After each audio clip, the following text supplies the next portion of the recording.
Yep, we are in the car getting ready to chat. So that would be a car chat. Ba-ba-doom, baby. I am on my way to Kroger. I got to take some of my reading glasses back that I got. They're the wrong strength. I really need to get some new glasses and some new lenses, but I'm trying to wait until the season, not the season, child, for the first of the year, let's just put it that way, when everything is replenished. So I'm trying to wait on that, so that's why I'm just kind of sacrificing everything right now. But I wanted to talk about roles for men and for women, more so with us, okay? And that is when it comes to cheating, and I'm speaking on a marriage, okay? We as ladies, we have to know that you can't do what a man does. Matter of fact, in a marriage, no one should be cheating, okay? So let's just put that out there right away. If you take your vows, when you take your vows, there should be no extracurricular activity. Now, let me tell you about the reason why I'm focusing in on the marriage. God doesn't recognize anything else, boyfriend, girlfriend, any of that. Once you make that commitment to that person, that's when it's recognized as a marriage. So even with a fiance, that is the next level up to right before marriage. Of course, we all know that. So one, we need to understand that until that commitment is established and it is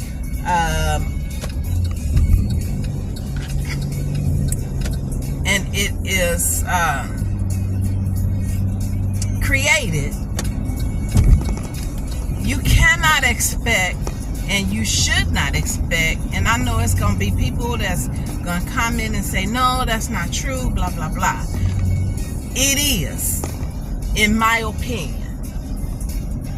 If y'all just boyfriend and girlfriend, you're not tied to each other. So he or she does not have an obligation to be in a monogamous relationship with you. I know it's contrary to how we have been living, and so is a lot of other things for that matter. But that is just my opinion. Okay, I was like that in my single life. My guy that I was dating, he was not committed to me. Now, whether he chose to be or not, that was up to him. But I didn't have any expectations for him to just be with me. Okay? In my younger years, I didn't know any better. So then I expected, you my boyfriend, then you shouldn't be with no one else. And that was my error. Okay? Now, when we move into marriage, you cannot do that tit for tat stuff. If she cheated on me first, then I'm going to go and cheat on her, and vice versa. You can't do that. because you're just making more of a mess. And I'm about to melt in here, y'all, so hopefully you will be able to hear me once I turn this air on. You can't think like that. It's not realistic. It's not healthy for the relationship, for the people in the relationship, nor the relationship. So when you go to the altar and you exchange vows, that is sacred. That is a union that you're giving to God, and you're becoming one, right? Now, let's get past that. You do cheat in your marriage, right? And you want to work it out. That's great, because in those vows it says for better or for worse. As we all know, men have a tendency to not be able to forgive us when we do an infidelity, but they are quick to want us to forgive them for their infidelity. And we're more available and willing to forgive them for their indiscretion as they are for us. Why? It's just the way that the male and female species are made up. There's no way to answer that question, right? It is what it is. So the best way is to not even start the cheating. If there is a problem that you feel is going on in your marriage, that is where a conversation needs to be had. And that's where we're forgetting. That's what we're forgetting to do. We have these knee-jerk reactions, and that's the best way I can put it. We have these knee-jerk reactions to, instead of sitting your mate down and saying, listen, babe, this is what I'm feeling. This is what I'm not pleased with. This is what I would like to see changed. Instead of us doing that, we just go out and cross over to the other yard. You gotta stay in your own yard. Keep yourself in your own fenced-in yard. That way you won't be stepping in no boo-boo. That's the best way I could put this. You got a backyard. Stay in your own backyard. Because you don't know what's in that yard next door that you getting ready to go and open up that fence. You don't know what's in there.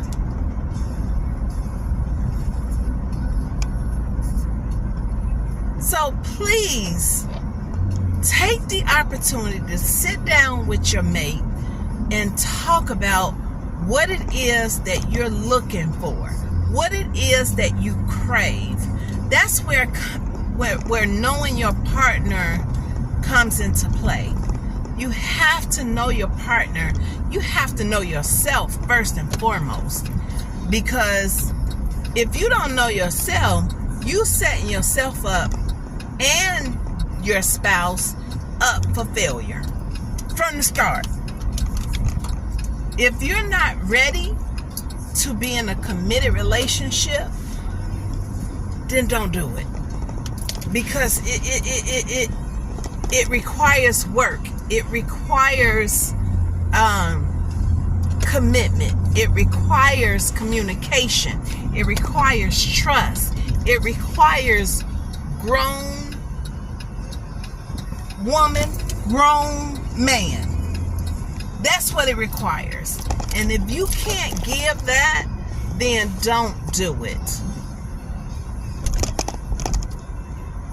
Too many times we get married, and then the first thing that happens, we're ready to get a divorce.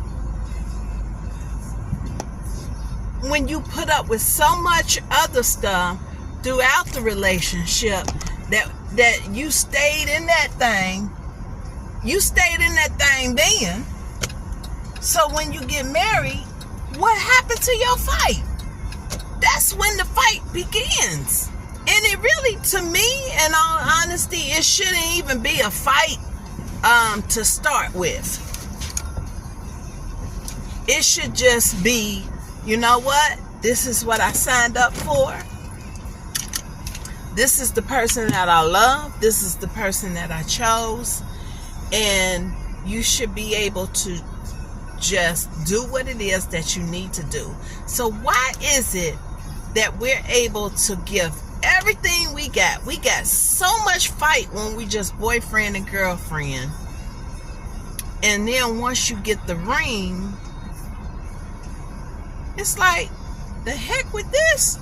I ain't got no more fight. I don't want to put in the effort.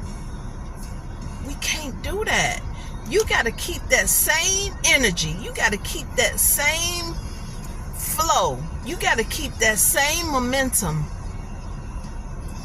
day after day. Because you had that chase.